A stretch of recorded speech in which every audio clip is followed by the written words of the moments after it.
On savait qu'il y aurait un déficit cette année. Par contre, on n'en connaissait pas vraiment l'ampleur exacte. Maintenant qu'on a les données de base, on a une meilleure idée de la direction dans laquelle le gouvernement ontarien s'en va. Le ministre des Finances l'a expliqué, les revenus cette année seront de 124 milliards 400 millions, les dépenses de presque 132 milliards. Il y aura donc un déficit, je le souligne au passage, le 131 milliards 900 millions que vous voyez en bas de ce tableau-là, c'est une hausse des dépenses d'environ 2 milliards par rapport à l'an dernier. Mais on le sait maintenant, il y aura déficit pour cette année, 8 milliards 500 millions. Il y en aura un autre en 2016-2017, 4 milliards 800 millions, et on devrait retrouver l'équilibre budgétaire en 2017-2018.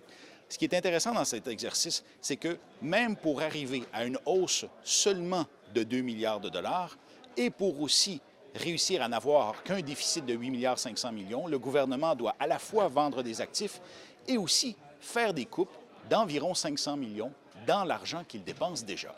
We're making every dollar count. We're controlling spending not by slashing and burning, but by closely examining programs. We are going line by line, examining every program and service that government delivers to see if they are still relevant, if they're still effective, efficient, and if they're still sustainable. On le disait, le gouvernement va couper environ 500 millions dans sa dépense, va vendre des actifs et va hausser ses dépenses au total, là, probablement d'environ 2 milliards de dollars. Donc, ça veut dire qu'il y a des ministères qui vont avoir des augmentations de budget.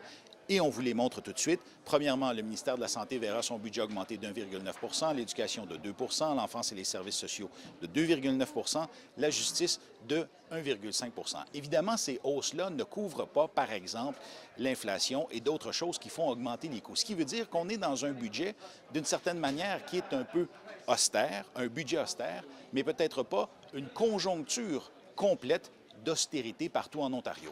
On est loin de l'austérité européenne ici.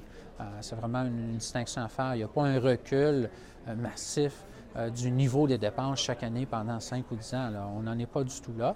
Et on le voit bien que ce n'est pas une approche qui est privilégiée. Donc, on veut maintenir la qualité de certains services, même si on se rend compte à quelque part que tout le monde devra contribuer finalement. Évidemment, il faut le souligner, le gouvernement ontarien se croise un peu les doigts. Il ne se garde qu'un seul milliard de dollars en réserve. Tous les analystes s'entendent pour dire que c'est très peu comme marge de manœuvre pour parer aux imprévus. Ici Sébastien Saint-François pour Radio-Canada, à Toronto.